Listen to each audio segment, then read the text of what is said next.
안녕하세요. 바라냥 원장 윤정우입니다. 오늘은 날씨가 이렇게 좋은데 앞으로 날이 따뜻해지게 되면 제일 관심 있는 게 뭘까요? 여성분들은 다이어트겠죠. 그래서 오늘은 다이어트에 대해서 알아볼 건데요. 다이어트는 원리만 알면 사실 심플하긴 하죠. 먹는 거와 사용하는 거 사이에서 먹는 양을 줄이든지 사용량을 올리면 되는데요. 이게 어렵잖아요. 그래서 운동을 하는 방법과 식을 조절하는 방법이 있는데, 일단 병원에서 도움을 줄 수 있는 건 식사량을 줄이는 방법입니다. 그래서 식사량을 줄이는 방법을 어떻게 하는지 설명을 드릴 건데요. 우리 한약 이런 거 요즘 많이 드시잖아요. 근데 이걸 먹는 원리가 있습니다. 한약을 먹게 되면 우리 몸에 자율신경계라는 게 있습니다. 자율신경계는 뭐냐면, 우리가 밥을 먹으면 위장이 5번 이렇게 움직이면 내가 소화 안 된다고 해서 10번 움직이라고 명령을 내릴 수 없고, 가슴이 콩닥콩닥 누구를 보면 뛰는데 이거를 멈추게 할 수 없는 이런 것들을 자율신경계라고 합니다. 이 자율신경계는 교감신경과 부교감신경이 이루어져 있는데요. 교감신경은 우리가 누구랑 싸우거나 또는 운동을 하게 되면 피가 위장에서 끌어올려서 심장과 뇌로 가게 됩니다. 그래서 정신을 바짝 차리고 가슴이 두근두근 되게 되는 싸움 상태를 만드는 거고요. 부교감신경은 우리가 귀를 파주거나 밥을 배부르게 먹으면 나른해집니다. 그때 뇌와 심장에 있는 피가 주로 위장 쪽으로 많이 몰리게 되면서 손발이 따뜻해지고 소화가 잘 되고 몸이 나른하게 이완되는 상태인데요. 한약의 원리는 약을 먹게 되면 심폐기능을 활성화시켜서 마치 운동하는 것처럼 교감신경을 활성화시켜 주게 됩니다.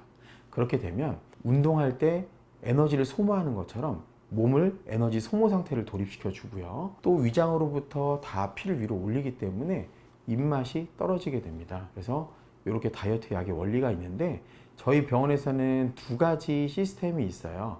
일단 첫 번째는 바로 이 슬림핏이라고 하는 슬림핏 약인데요. 이거는 환이라는 형태로 되어 있습니다. 알약으로 되어 있거든요. 양은 그렇게 많진 않아요. 다만 양을 한번 볼까요? 찢어보면, 제가 손에 한번 올려볼게요.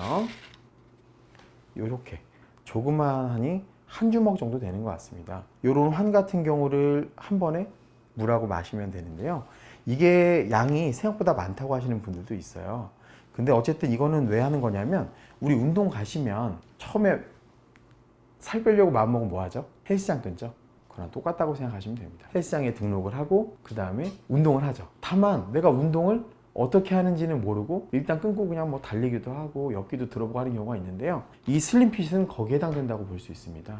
그래서 내가 다이어트를 전에 해봤거나 또 운동하신 분도 있으니까 전에 다이어트에 대한 지식이 있으시다면 이 슬림핏 가격이 좀 저렴하거든요. 그래서 복용하면서 식사량을 서서히 줄이고 우리 몸을 소비 상태로 전환시켜서 본인이 다이어트를 스스로 한번 해보는 거죠. 그래서 한 달, 2달, 3달 보통 이 정도 한번 해보는 거고요. 내가 이렇게 헬스장을 끊어서 한 달 해봤는데 나는 그냥은 안 되는 것 같아. 그러면 그 다음 단계는 감비정이라는 게 있습니다. 이렇게 저희가 약 조제한 거를 이렇게 2알씩 넣어드렸는데요.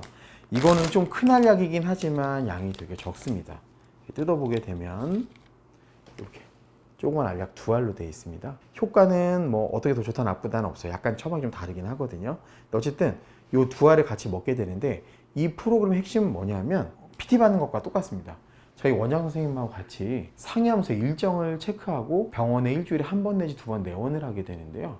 저는 다이어트에 있어서 가장 중요한 게 약도 있지만 첫 번째는 지식인 것 같아요. 내가 올바른 지식을 갖고 있어서 다이어트를 하면 좀 다르거든요. 운동도 그냥 막무가내로 하는 거랑 정해진 자격증을 갖고 계신 선생님한테 어떻게 운동하는 게 좋은지 배우면 다릅니다. 그래서 감비정 다이어트를 하게 되면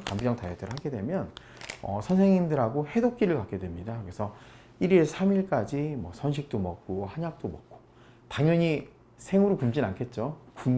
그렇게는 못하니까요. 그래서 약과 선식을 먹게 되면 배고픔 많이 사라지기 때문에 그런 해독기를 갖게 되면서 먼저 체중을 또 빼고, 또 식사기가 되면 어떤 식사를 해야 되는지 상담을 해야 됩니다. 아까 말한 첫 번째 지식이 중요하다고 했는데요. 옛날에는 칼로리였죠. 요즘은 인슐린 조절이 대세인 것 같습니다. 이 인슐린 호르몬을 조절하는 방법이 뭐 1일 1식이라든가 키토 다이어트처럼 탄수화물 절제하고 단백질 위주로 먹는 건데요. 이런 거에 대한 올바른 지식을 실생활에서 활용하면서 선생님 내가 오늘은 이렇게 먹었는데 이게 맞는 건가요? 틀린 건가요? 또 실제 그게 살이 빠진지 안 빠진지를 전문가 선생님하고 같이 상담을 하면서 내 다이어트 지식도 같이 쌓아 나가면서 다이어트를 하는 거죠. 이렇게 다이어트를 하게 되면 어떤 장점이 있냐면, 지식은 이미 내게 됐잖아요. 나중에 이게 끝나고 나서도 다시 유지하는 데 도움이 되고요. 또 지식을 알게 됐으면 이거보다 저렴한 다시 한번 슬림핏 다이어트로 돌아가서 내 스스로 할 수도 있겠죠. PT를 영원히 받진 않겠죠.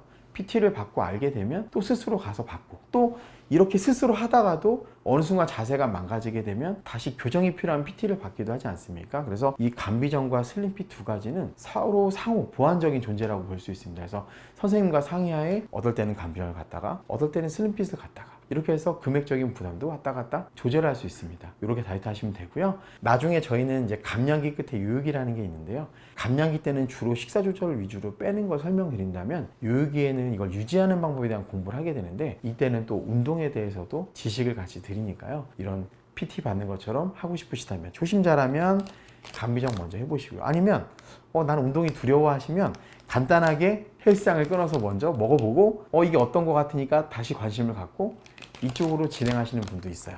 그러니까 이거는 어떻게 하면 좋을지는 내원하셔서 선생님들과 상담을 해보시면 알 수 있으니까, 날씨 너무 좋잖아요. 여름이 되는 걸 상상하면서 내원하셔서 한번 다이어트 해보시기 바랍니다. 감사합니다.